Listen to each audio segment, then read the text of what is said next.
خان صاحب نے بڑا دو ٹوک آج اعلان کر لیا ہے کہ آج تک ہم نے حکومت کو اس سے پہلے ٹائم دے دیا تھا، 7 دن کا ہم نے ٹائم دے دیا تھا. یہ خان صاحب نے واضح کر دیا تھا کہ اگر کمیشن کا اعلان اسی دوران نہیں ہوتا تو ہمارے مزید راؤنڈز مذاکرات کے نہیں چلیں گے. لہٰذا خان صاحب نے آج مذاکرات کال اپ کر لیے. 7 دن کا وقت ختم. بانی پی ٹی آئی کا حکومت سے مذاکرات ختم کرنے کا اعلان. بیرسٹر گوہر کی اڈیالہ جیل کے باہر صحافیوں سے گفتگو. کہتے ہیں حکومت کو 7 روز میں کمیشن بنانا تھا، آج تک نہیں بنایا گیا. ہم آئین اور قانون کے تحت اپنی کوشش جاری رکھیں گے. بانی پی ٹی آئی کی ہدایت پر تمام اپوزیشن جماعتوں کے ساتھ مل کر جدوجہد کریں گے. آزاد عدلیہ اور 26ویں ترمیم کے خلاف کوشش کریں گے.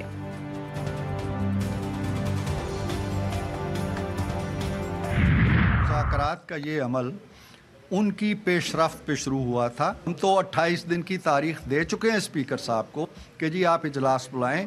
ہم تمام ان کے مطالبات کے بارے میں اپنے اپنے موقف لے کے آئیں گے. صرف 5 دن مزید انتظار نہیں کر سکتے. ہماری اپیل ہوگی کہ وہ اس پہ ضرور غور کریں اور اس عمل کو نہ چھوڑیں. ہماری اپیل ہے پی ٹی آئی مذاکرات کا عمل نہ چھوڑے. مذاکرات ختم کرنے کا اعلان افسوسناک ہے. مسلم لیگ نون کے سینئر رہنما سینیٹر عرفان صدیقی کہتے ہیں کہ اپوزیشن کے مطالبات پر سنجیدگی سے مشاورت کی گئی. مذاکراتی کمیٹی میں 7 جماعتوں کی نمائندگی ہے. وزیر دفاع خواجہ آصف بولے کہ پی ٹی آئی والے اپنے لیڈر سمیت کسی سے بھی مخلص نہیں. جوڈیشل کمیشن کے قیام کو جواز بنا کر مذاکرات ختم کیے گئے جو مناسب ہی نہیں. پی ٹی آئی والوں نے اعتراف جرم کیا ہے مگر اسے گمراہی پر ڈال دیا ہے.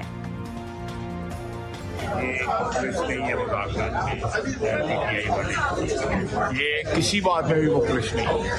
یہ میرا خیال ہے اپنے لیڈر سے بھی مخلص نہیں ہے. یہ لوگ بات کر رہے ہیں یا اندر شور مچاتے ہیں، لیکن یہ مذاکرات کا ایک بڑی بنیادی بات ہے کہ وہ جوڈیشل کمیشن کا ایک ایکسکیوز بنا کے انہوں نے مذاکرات کو خاتمہ کیا ہے.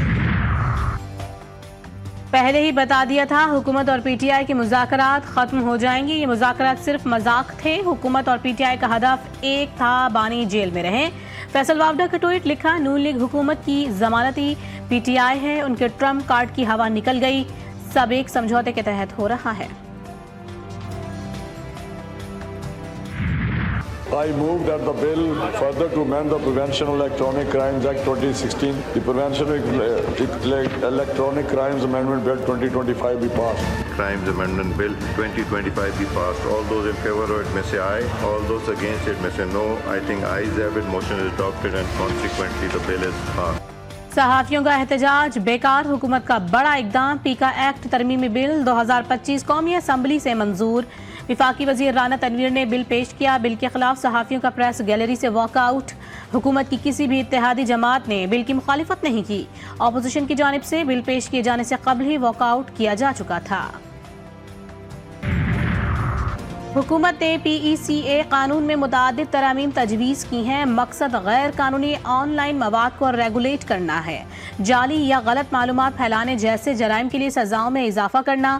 سائبر کرائم کی تحقیقات اور قانونی چارہ جوئی کے مقصد سے متعلق ایک نئی خصوصی تحقیقاتی ایجنسی قائم کرنا شامل. پیکا ایکٹ کے تحت فیک نیوز پر 3 سال سزا اور 20 لاکھ روپے تک جرمانہ ہو سکے گا.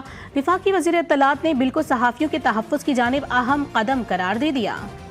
الیکٹرانک میڈیا کے صحافی، پرنٹ میڈیا کے صحافی اور جو ورکنگ جرنلسٹ ہیں ان کی پروٹیکشن کی طرف ایک بہت بڑا قدم ہے نا. اس میں کہاں لکھا ہے کہ ورکنگ جرنلسٹ کے خلاف کی لاء بنائے؟ ڈیجیٹل میڈیا کے اوپر کیا وجہ ہے کہ واجب القتل قرار دیں، کسی پہ بلاسفیمی کا الزام لگائیں، کسی کو کہیں کہ اس کا گھر توڑ دو، آگ لگا دو، کوئی اتھارٹی اس کا نوٹس نہیں لے سکتی. یہ جو بل آیا ہے یہ ڈیجیٹل میڈیا پہ آیا ہے، یہ الیکٹرانک اور پرنٹ کی سپیس بڑھانے کے لیے آیا. اس میں کہیں ورکنگ جرنلسٹ کو ٹارگٹ کرنے کے حوالے سے کوئی شک موجود نہیں.